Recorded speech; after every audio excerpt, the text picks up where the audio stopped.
everybody, and welcome to today's show. My name is Shay Parker. This is Metaphysical Minds, and we are back for part 2 of a show that we started 2 weeks ago. We actually talked about empaths 2 weeks ago, and if you missed that show, you can go back to our archive, our archives. That's hard to say, and watch that show. But this is going to be part 2 of empaths. So we brought back our same guests, actually, from 2 weeks ago. And so I'll go ahead and announce them right now because we have so much to cover in this show. I don't even want to get lost in small talk. So I'll just go by alphabetical order here. We have Cate Coffelt with us. Cate, say hi.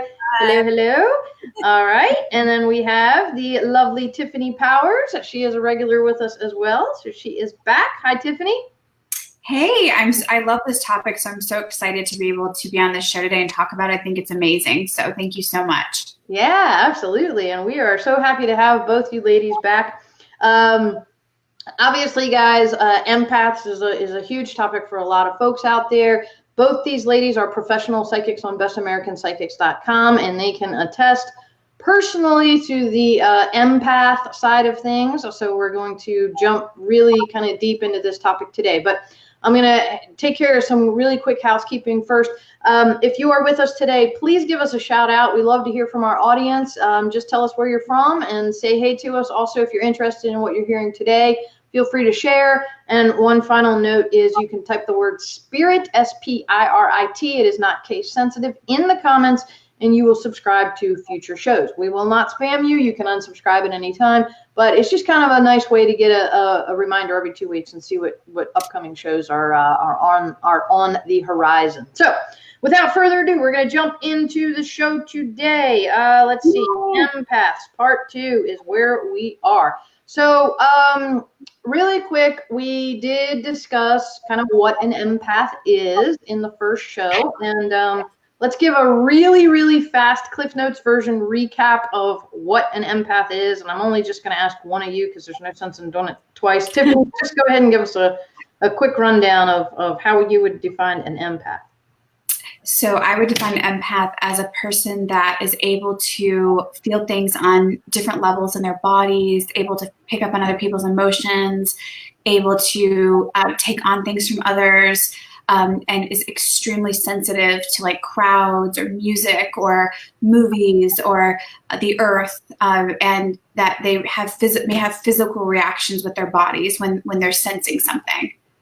Yep, absolutely. So highly, highly sensitive folks that can react physically, emotionally, and even spiritually to their surroundings. And in a lot of cases, may not even understand that is what is happening, especially in our early years. A lot of teenagers, I think, go through this teenage angst as it is when they're going through puberty. And then if they are empaths, it's 1,000 times worse because, all this is coming in at them and they don't even understand what's occurring. So we're gonna cover that a little bit today about how the world around us, if you will, affects the empath. And we touched a little bit in the first show on protection, how to self-protect. So go back to that show, guys, if you need to know that. So let's see. Cate, I'll bounce to you really quickly as far as let's talk a little bit about how empaths can negatively be affected. What are some of the signs, symptoms of the world sort of closing in on an empath, and how they can tell if they're sort of being overwhelmed. Right. So naturally, because we are sensitive and we are empathic, which is different than being, I wanted to clarify something. We are born this way. So that's one thing you want to be clear of. Being an empath is different than being empathic. So, because we could have empathy for someone. Okay. Good. Very good point. Very good point. Okay. But being an empath, we are literally born different. Our nervous systems are wired differently. We have different neurons flashing in our brains, right? And because of our sensitivities, we tend to attract energy vampires, narcissists, like moths, you know, to a flame. Yeah. Yeah. And I want to emphasize, narcissists, or the term narcissist, has been thrown around very loosely, especially lately. Only 8 to 10% of the population are truly diagnosed as narcissists, but empaths tend to attract.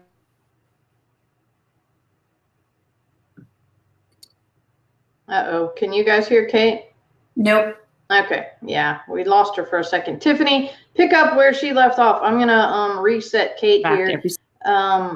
Cate, we dropped you. Tiffany, she was talking about well, you know what she was talking about because you heard her. You heard some of it. Okay, yeah, of course. But yeah, so she was talking about how empaths tend to attract narcissists. We attract the energy vampires, and I also call energy vampires like parasitic people. And the reason why we do this is because we have this desire, like as an empath, since we can feel other people's energy, and we're a lot of empaths are extremely compassionate people, and we have this desire to help others, and we can feel their energy, so we are drawn to helping them. And with vampires and parasitic people, they're always in a kind of like a victim energy where they're always needing help. They're always like, can you help me with this? Can you do this for me? I'm going through this huge trauma in my life. So, we can get kind of sucked into that as empaths. And then the other part of this with narcissists is that narcissists will kind of like show us like a false self and have a mask on where they may be pretending to be, they can kind of read our energy and what, we're looking for, what we're desiring. And then they'll kind of create this false mask of, like, this is who I am, but they're not that. And then they can confuse us, and they'll have this, false mask on this great person. And then they start to abuse, and they start to do behaviors that are opposite. So for sensitive, empathic people, it can cause a lot of confusion. And sometimes empathic people can be easily manipulated, because if a narcissist is trying to maybe manipulate us, or pretending they might need help, or trying to manipulate our minds, we can kind of fall for that trap, because we have this inner desire, like I said, to help others and be there for other people. Mm-hmm, mm-hmm. Yeah. And very well said. I think you articulated that exceptionally well, because so many of us have fallen into that, and you don't even realize that you're in it. It's like you can't see the forest for the trees, and then all of a sudden one day you're just like, what? And you don't kind of know where you are or how you got there. Cate, can you hear us now? I can okay, hear you. And we can hear you, but okay. So sorry about that. You literally froze and you dropped out. So Tiffany picked up mid-sentence where you were. So that was great. One of the curses of being an empath, my energy gets so strong. Yeah, you just blew up the technology. I get upset that I won't do readings on cell phones, because I can't. I just this is probably my fault. Yeah. No. It's all good. Well, did you want to add anything to what Tiffany just relayed? Well, I think one of the things I want to say is if we're not taking care of ourselves, so, empaths really have like a soul contract. We're here to heal ourselves, and we're here to heal the world, right? And narcissists just seem to energetically just know that, because that's what we do.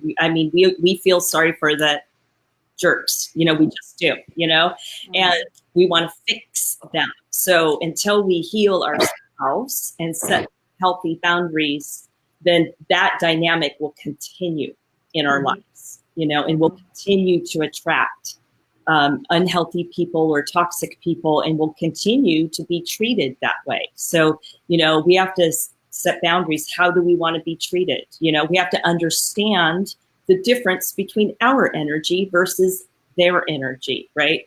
Yes. Different tools. You got to learn how to meditate, got to feel like, oh, why am I upset? And stop for a minute, and figure it out, right? Is that them or me, right? We don't always have the time to do that, because, we're going 100 miles an hour. So when you're saying that, okay, I was thinking of something I actually learned in all places at the barn. Whoever follows me, you guys know I have horses. And so Yeah. I was, when I first got my horse Shakespeare, he was very different than the horse I had when I was much younger. Okay. And he was abused. So he did not like people, really just didn't trust anybody. I mean, he was whipped. He was just had a very bad experience from where he was. So anyway, when he got to me, he was like, heck no, I don't want anything to do with you people. Just stay away from me and let me, stay out here. Well, of course, I didn't want that type of relationship with him. So anyway, I was working with him, and the trainer at my barn, there came a point where Shakespeare finally did start to trust me and come in and start to get a little closer to me and everything. But then it almost became to the point where he was like pinning his ears, and he was getting really, really pushy. Like even with other horses, he wouldn't let any other horse near me. So it was this dominance thing. And I'll never forget, my trainer told me, he said, listen, you need to correct that. Uh-oh. She's gone. She's gone. Did we? Wow. Okay. So I don't know if we're still live or not, but I think, yeah. I think we lost Shay. So for those who, in case we did, I guess we can continue. I think I know where she's going with this. So with horses, or animals, you do want, it's all energy, right? And as an animal communicator, I can relate to that, because a lot of what comes through in readings is someone's energy is affecting the behavior of the dog, right? Or the cat. But with horses, they're very healing, and they're good at teaching you to set boundaries, right? And I think this is where she's going. So she has to set the boundaries with Shakespeare. And I hope I'm not talking out of place or out of turn for Shay, but I think right. She's saying, and I just don't want dead air. Yeah. So, but this is again an example, I think, of setting boundaries just as empaths, right? What are we going to put up with, right? From others, and we can help others, and I think Tiffany, you and I, when we do readings, sometimes we have to unplug with other people, right? Just like unplug the day, like shut down. I never remember readings, because if I do, it would consume me. Right? Same here. Right? Yeah. I remember like bits and pieces when I do readings, but I don't remember everything, because I feel like we're not meant to. And and I also wanted to mention too that, sometimes like we're talking about narcissist energy vampires, and I feel like sometimes you can have a combination of that energy where somebody in your life is like a massive victim energy. They're very draining, they're very parasitic, but they're also extremely narcissistic at the same time, where it's like extremely focused on that, like being a victim, and that everybody needs to kind of like serve them, if that makes sense. But I've seen it show up like in a couple different ways, where it's like, one is like, for me, it's like seeing that person that's like, oh, I'm this great person, and then they start to like abuse you and like manipulate you, is one way I've seen it. And then the other way is like where it's like a massive victim, and everybody owes me something, and everyone needs to pay attention, and almost like an obsession with a health issue or how everybody's attacking them or something like that. And it's like all they talk about, and the different ways are extremely draining. Like, but both ways that I've seen it show up are draining for people that are empathic. Right. And it can show up in so many different ways, right? So some empaths will manifest their symptoms through physical ailments, right? Their back might start hurting, or, they might get migraines or something, not know why they got the migraine, right? And it's really trying to learn how to discern, your energy from those of the vampire, or setting those boundaries like, okay, I'll listen to you for this. I'm here to support you, but we're done after a certain point. Yeah. Oh, yeah, totally. And I think as empaths, I think what's even harder for a lot of empaths is following through with the consequences. I think we get all excited when we set them, but then following through with the consequences is another, layer to that. Right. And I do see Shay. Hi. Sorry, guys. They just ripped me out into the ethers. And there's nothing, my whole thing froze, and I was like, okay, well, I'll just let these two do the show. Like I can see you, but I couldn't do a thing. But anyway, you guys did great. Apparently, I'm not even needed. No. But I don't know what the last thing you heard was. But anyway, what I was saying was you were talking about figuring out where your energy was and where the other person's energy is. And I was basically saying when I got to the barn, I had to learn this thing with my horse where I had to create a bubble around me because, when they come in too close, that's an invasion of your space. And even though you want to hug them and love them and everything, they're, 1,000-pound animals, and there's got to be a barrier there, So it was this, my trainer uses the term, this is your bubble and don't let them into your bubble. So anyway, that was like probably way before what you guys were just talking about. But the point is, with the empathic thing, we really do, in a way, we've got to put these bubbles around us, because so many people, especially the ones that are seeking that energy drain from you. But what I do want to ask you is, can a narcissist be an empath? No. Do you guys know that? Okay. I wouldn't think so either, but it occurred to me as I was listening to you ladies talk, and I was like, I wonder, because it wouldn't seem that it would be really possible because they are so, I'll tell you what can happen though. So narcissists have no empathy. My dad was a narcissist, my ex, other family members. Anyway, so I've spent a lot of time in therapy, so I know a lot about that, but they have no empathy whatsoever. But what can happen is the empath can feel like the narcissist because there's so much gaslighting that a narcissist will do. They will make you feel crazy, and they will literally just totally turn your world upside down. Yeah. You really don't know what your reality is sometimes, because as an empath, you're like, oh my God, I'm feeling this, but they're saying, no, that's not right. This is about me. And you're like, oh yeah. And the empath who's not taking care of themselves, who doesn't set good boundaries, will naturally go, oh no, we have to fix that, right? It has to be me, right? Mm-hmm. Right. So this is another thing that empaths tend to do. We do tend to take on too much responsibility, right? Mm-hmm. So learn where our responsibility ends and where somebody else's begins. Yeah.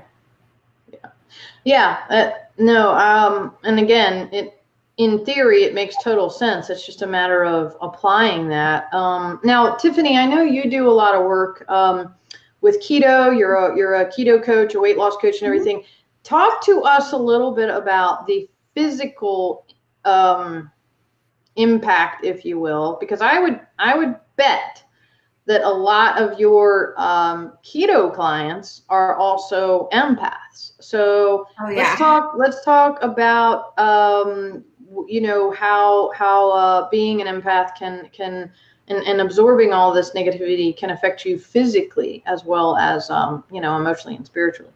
Oh, sure. So, well, basically, yeah, like every single person that I work with is always usually an empath. Some people know it, some people don't, but it's just the types of people that I'm attracted to, and they're attracted to me, and probably because I know how to help them. And, I feel like with them, there's a lot of physical manifestations that can happen. One of the most common things when people have gone through narcissistic abuse is that they have psychological symptoms. And I'm not a doctor, but I work with clients that have literally like PTSD from narcissistic abuse, or they have extreme anxiety. And then that can lead to other issues like gaining weight, or just parts of their body will kind of shut down and not, like, for example, like they're, because they've been abused by a narcissist, their fight or flight will turn on. And then when your fight or flight turns on in your body, then your digestion slows down, your metabolism slows down, your organs may not be functioning how they're supposed to. So it can lead to weight gain, or like hypothyroidism, or adrenal issues, or, hormonal problems and imbalances. So things like abuse and narcissistic abuse can really affect your whole body. And it is so important to really clear and heal and do that inner work to make sure that you are releasing those things. And that's why I offer weight loss healing for people, because you can, eat really great. You can take the right supplements and vitamins for your body. But if you don't heal that inner trauma, your body could still be in fight or flight every single day from something that happened 20 years ago. So it's important to do the work to turn that off and to get your body to be calm and relaxed and to know that you're safe. Yeah. Yeah. And I can speak from personal experience. You are so accurate with stating that the body can store stuff that you're not even cognitively aware of. Like traumatic things happen, and you don't even. It can manifest in the craziest way and place and stuff like that. Quick story: I had that happen to me. I had plantar fasciitis in my left heel and a bone spur for 3 years. I could not. I was limping everywhere. Everything I did, I was limping. I looked like the hunchback of Notre Dame, limping around everywhere. And basically, I went through everything. I tried acupuncture. I tried hydrocortisone injections. I did the podiatrist. I did the chiropractor. I did everything under the sun. Did not work. Okay. Right. So finally, on a last effort, I went to this guy that does what's called Rolfing, energetic healing. And literally, I didn't do anything. I laid on the table, okay, fully clothed.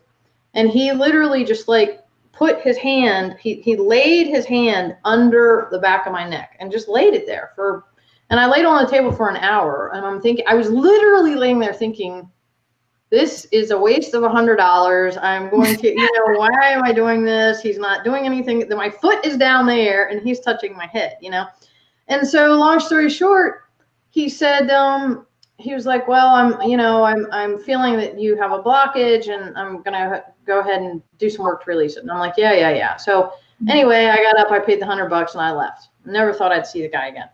Well, the next morning, that night, I got so physically ill. I was vomiting all night. Oh my gosh. Sick as a dog. Okay.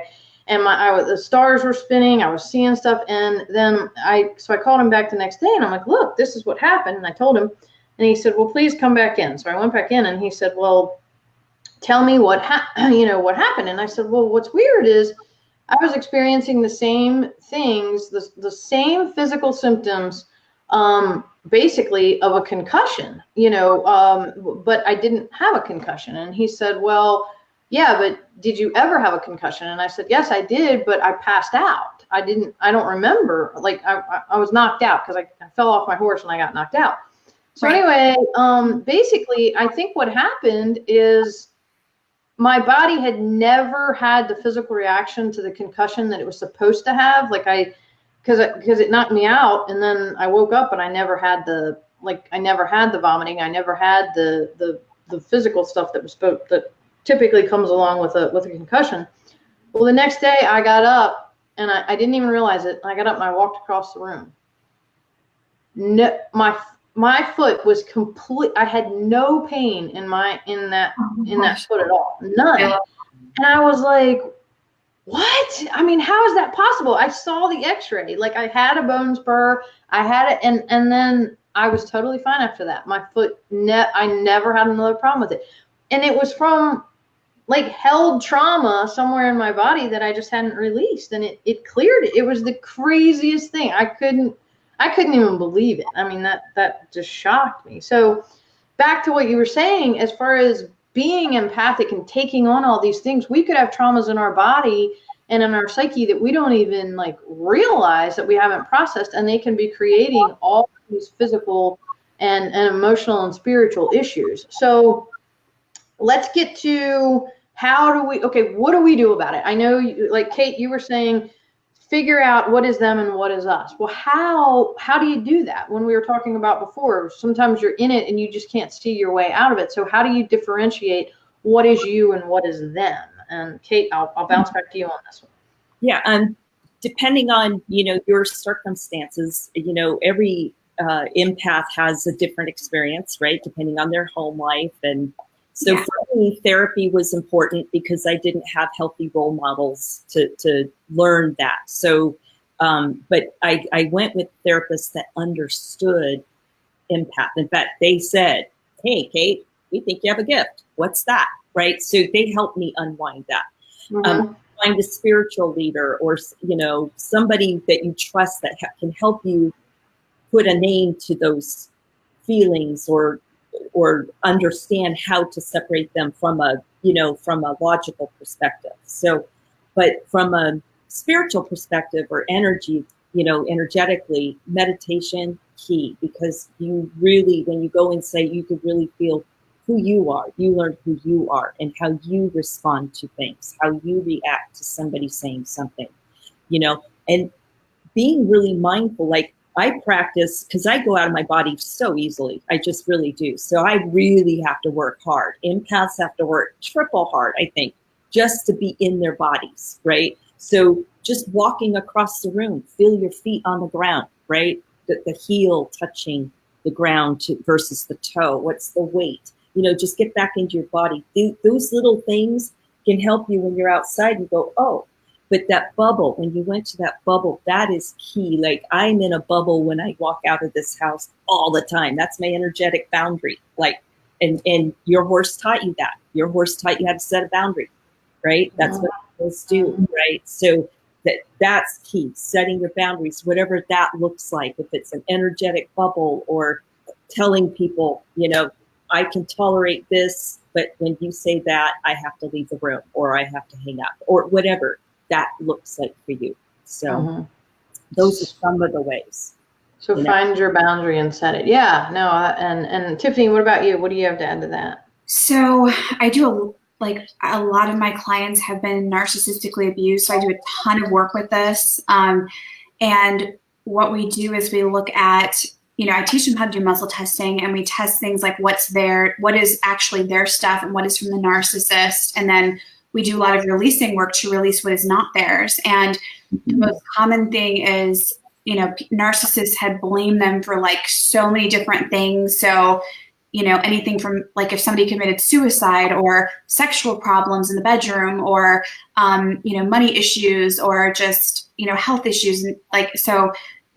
Basically blaming empathic people for all these things that are really have nothing to do with them, that are not their fault. So kind of going in there and just releasing those things energetically and setting their souls free so that they no longer have to carry that weight and believe that, wow, I did all these horrible things, because that's what ends up happening. When you're empathic and you get narcissistically abused or have narcissistic abuse, you literally believe that you've done so many awful things, that you're this awful person. Your self-esteem is usually 0. So it's clearing all that stuff, helping people who are empathic to find their identity and realize who they are. And it's who are you without all of that abuse? How would you like to show up in the world?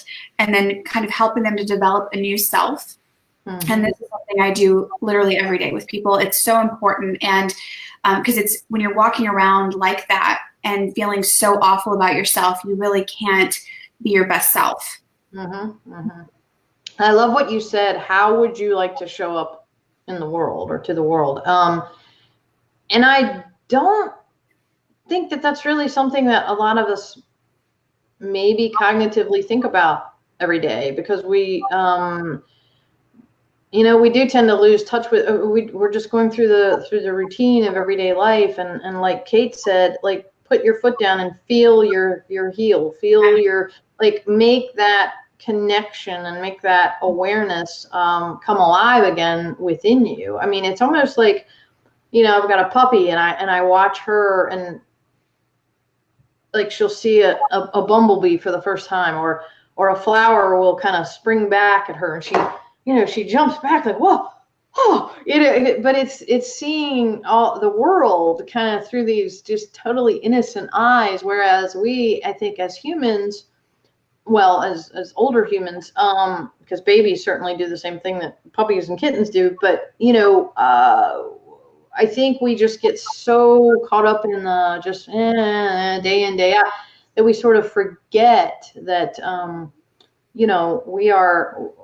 we don't own this earth. We're just part of it, and there are things that we do. We take for granted, or they just become so repetitive that we really don't notice them. And I think with empathic people, the repetition of that abuse is just so like, all right, yeah, I know where this road leads and I'm comfortable on this road. Whereas this other road over here is kind of like, but I might run into something worse over there. I mean, I might fall off a cliff over there. There might be unfamiliar terrain over there. Whereas here, yeah, it kind of stinks at times, but you know, at least I know where I'm going. So that's a hard pattern. It's a really tough pattern to break. So, Cate, did you have anything more to add to what Tiffany said? I think some of the things that, you know, empaths can do as well is because we do tend to just absorb everything, positive, negative, everything, right?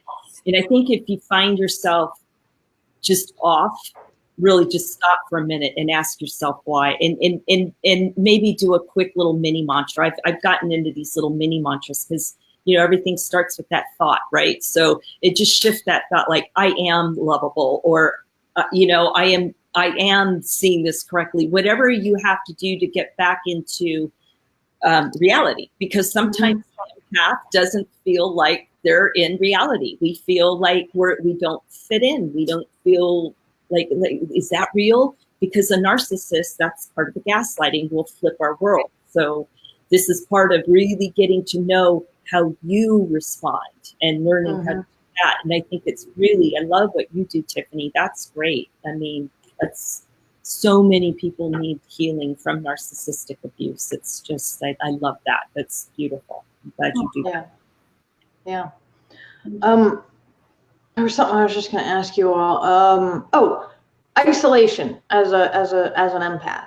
What are your thoughts on that? Tiffany, go. I see you. Isolation as an empath. I think it's required. I mean, I think that it's great and helpful, and you know, and you need your time to recharge. And also, you know, sometimes it's extremely important to, like, if these narcissistic people, whether they're like the victim type or the and the parasite energy, or they're the abusive type or whatnot, you know, sometimes it's necessary to fully cut these people off and no longer speak to them anymore, and kind of isolate yourself from them as a boundary, because it's hard for us to stay in a very positive, energetic space when these people are so toxic. And, you know, so I fully believe in isolation, but isolation kind of, to me, sounds kind of like, oh, I'm isolating myself. But it's like, for me, it's like my meditation time. It's my self-care. You know, this time I'm not speaking to anyone. I might, you know, whatever that looks like for me, you know, but I think it's essential for an empath. And I also think that cutting off toxic people is essential for an empath, and that people should not feel guilty for doing that, because we don't need to be here getting abused or tortured or having our energy drained every day. Like, that's not going to bring us a joyful existence. Yeah. Well, so totally. And I just threw the word out there, but the other side to isolation with a narcissist is, I have seen and I have experienced where they don't want you going out with anybody else. Yeah. They don't want you finding like-minded people. They don't want you, you know, they want you all to themselves. And then it's sort of like when they're off doing their thing, they don't really care. But when they're there, they expect you, I mean, you know, to be there and 24/7, like, beck and call. And it, so I think, and I totally agree with the desire to be alone and to sort of recharge. But I think with regards to a narcissist, the isolation, if you will, could almost be a pitfall too, because you have to, like you ladies were talking earlier about stepping outside of the box, you know, and in order to do that, in order to remove yourself from the situation, I think sometimes instead of just constantly hearing that same repetitive words and pattern, if you step out and you get with healthier people who are more like-minded, then it it almost softens the blow, and it changes your perspective. So, Yes. Cate, I'll bounce to you on this one. Do you have any thoughts on that, or? Yeah, I mean, I agree with Tiffany as far as removing yourself from any narcissist. Absolutely. And even if that is family, I've had to do that myself with my own family, and it's very painful, but it's a necessity because someone is abusing you. You cannot thrive. You cannot yourself. You cannot thrive. And as an empath, we naturally want to fix it and think, okay, let's just try this one last thing. But at the end of the day, if you are dealing with a true narcissist, the 8 to 10% of the population, there's no changing them. They have no empathy. They will never understand you. And it's best to walk away and start building a family and a network of like-minded folks that support you and support your sensitivities. We're constantly being told, oh, you're too sensitive. Stop being so sensitive. Stop being this way. Stop doing that. Well, an empath takes that messaging. Stop being me. Right? And so start being you. Start embracing yourself. Start embracing your sensitivities and learn where it is too much for you. Because I agree, I don't consider isolation recovery time or recouping time. I live on top of a bluff. I look at the ocean now. I moved near salt water because I know I need that healing. I need to recoup and recover on my own and have downtime. I think isolation is different. I think a narcissist, because they want to control you and control their world and feed their narcissistic supply, they're going to isolate you from family, friends, anybody to undermine you, to really help. It's their way of getting you to rely on them. Yes. And the thing is you want to learn to rely on yourself. And a lot of empaths don't know how to rely on themselves. They don't know how, or they weren't taught. So learn how to rely on yourselves. Again, through spiritual teachers or folks like Tiffany who work with, folks that have been narcissistically abused. Yeah. Very, very well said. Tiffany, I know you've got stuff to add to that. Yeah. Well, it's important to, I think the biggest thing, it's like working with somebody that can look at you and feel your energy and your soul and help you to realize, like, you are not a bad person. You are a good person. And and a lot of times too, when I have, like, let's just say a client is kind of still in a narcissistic abusive relationship, their partner will feel threatened by them doing the inner work.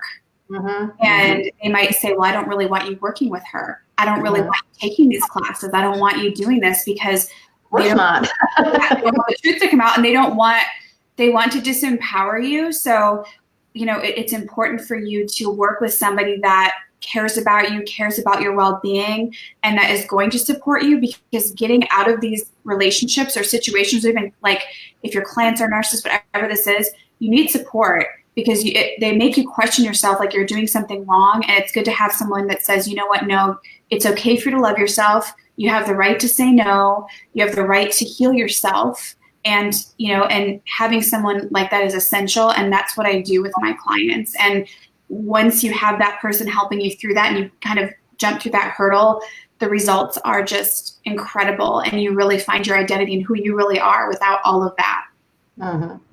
Yeah.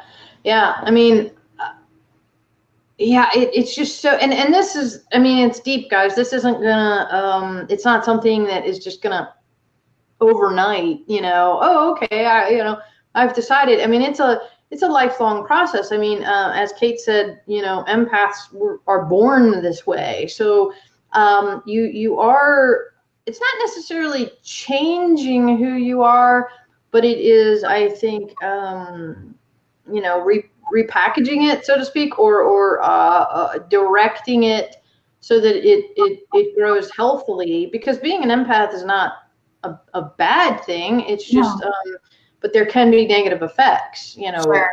especially for the people that are out there and just literally zero in on it, you like a missile. So yeah, I mean, it's it's ridiculous. But no, I think that yeah, it's a work in progress for all of us. And there's a saying out there, and I might be getting it wrong. It's to the effect of I am not responsible for your reactions or to me or something like that. Do you ladies know what I'm talking about? Yeah, or your triggers. Yeah. So I kind of disagree with that. Like I always read that meme, like, how somebody reacts to you is not your problem, it's their problem. Well, I have a problem with that because to me, I view that like a narcissist is saying that, because I think that we have to take responsibility for what comes out of our mouth, and we have to take responsibility for if we're being hurtful to someone, or we are treating someone meanly, or we're lying to someone.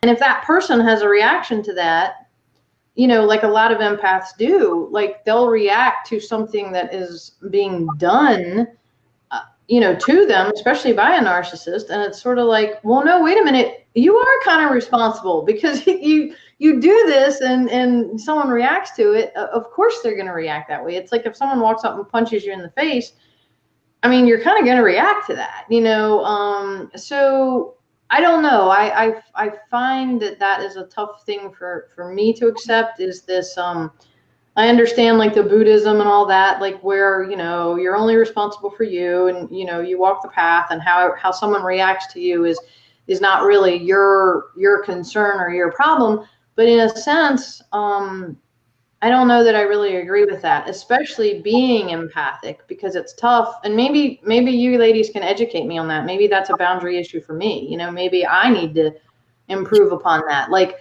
I do react to other people. Like if someone is hurting, I react to that. It's like I want them to not be hurting, and I want them to, like I want to help them. If someone's on the street hungry, I want to give them food. You know what I mean? And so I don't know. I mean, what are your thoughts on that as far as the empath side of things goes? And I know we're like 2 minutes over, but since we dropped out for a couple minutes, I figure we can go a couple minutes over. Tiffany, what do you have on that one? Well, so for me, I say that a lot. Actually, I just was teaching a class, about a business class, and I was talking about like other people's triggers are not your responsibility. But the way that I was utilizing it more was that, like, for example, if you set healthy boundaries with other people, or if you're doing well in your life, or you're happy, and then other people are triggered by that, like if you're showing up in the world and you're a great person, and you're not intending to cause harm, you're not intending to be evil or bad or play games with people, but people are still triggered by you. Sure. Then that's how I look at, my perspective on it. It's like, if somebody's upset with me because I'm happy today, like that's not my responsibility, type of thing. Absolutely. Absolutely. But I feel like, I mean, if the way that you're saying it makes sense too, but there's probably a couple different sides to the coin, especially for this topic. Sure. I know. And it's such an open-ended topic. I mean, we could go on for years about it and still never cover it. But that makes absolute sense to me. Like if you are fighting the good fight and you're treating others as you want to be treated, and somebody's just out there like, oh, well, they think they're that, like, I mean, go on, get on down the road. But, so I completely get that. Cate, what are your thoughts on that? I hate memes. I hate memes. They're just not black and white. That's the problem. Many shades of gray in there. Yeah. Right. There's two sides to the coin, because I hate them. I hate that meme in particular because, I'm still healing. I have a long journey of healing. I'll always be on a journey of healing. And so, sometimes I do become reactive. If somebody triggers me, depending on what it is, right? But I see Tiffany's side too, because I've seen where people have been very successful, or they might have a different way of dealing with spirit, and there's a lot of jealousy there. And of course they're going to respond to that. So, it's like, so I see both sides of the coins, and that's why I hate memes. Yeah, no, I get it. I understand. I totally get it. But again, even the beauty of memes is, it's all part of this big spiraling planet. So we take the good ones and we leave the bad ones. And I guess really when you boil it down to the whole topic here of empaths, is that's kind of the lesson. That's the takeaway, is we have to decide what is for us. Right. And what is healthy for us? What is good for us? Where does our bubble stop? And we sort of need to create that it's like shields up. I mean, all the Star Trek fans out there, it's like, just make sure that your bubble is big enough to kind of protect you from the things that you may not want to have come in, even if, just like my horse coming up to kiss me in the face, I love that. I want that, but I also know that in horse language, in some ways that can be a sign of dominance. So now I've got to be careful. So it's like sometimes even when something seems good, you really have to be able to balance that and say, hey, is this an aggressive ear pinning, I'm coming up in your face, or is this a, hey, I'm going to give you a little, so it's the same thing with humanity and empaths in general. It's a difficult road to walk. But gosh, there's just still so much I could talk to you guys about on this, but unfortunately we're at the top of our show. So, but what we can do perhaps is we can maybe come back, and expand upon the issue, at another show, because I know there's lots more here to go through. So, yeah, but anyway, I want to thank you ladies for joining us this week and 2 weeks ago. Guys, if you're out there watching and you missed the first show, catch it in replay. You can also catch today's show in replay. We do apologize for the technical difficulties, but I don't know. It just, we had technology gremlins today. So anyway, but so ladies, thank you so much. Once again, guys, Tiffany does this for a living. She actually teaches classes on how to help people, especially empaths. So if you want to look her up, her website is right here in the comments. And of course, Cate has a tremendous amount of experience with this as well, life experience too. So you can certainly book a reading or a session with her. And I just want to thank you two ladies for joining us with both these shows, spending your time and your expertise with us today. And folks, I've got to take a breath. So what we're going to do is we're going to go ahead and sign out. This is Shay Parker with Metaphysical Minds, Tiffany Powers, Cate Coffelt. Thank you all for listening to our little series here about empaths, and we will be back later down the road with more info for you. So for right now, we're going to go ahead and sign out. And until we meet again in 2 weeks, please do take care of yourselves and take care of one another, and definitely listen to what these ladies had to say about being an empath, because I know it's going to apply to a lot of you out there. So, all right, that's it for today. We're signing out. Thank you so much. Bye for now.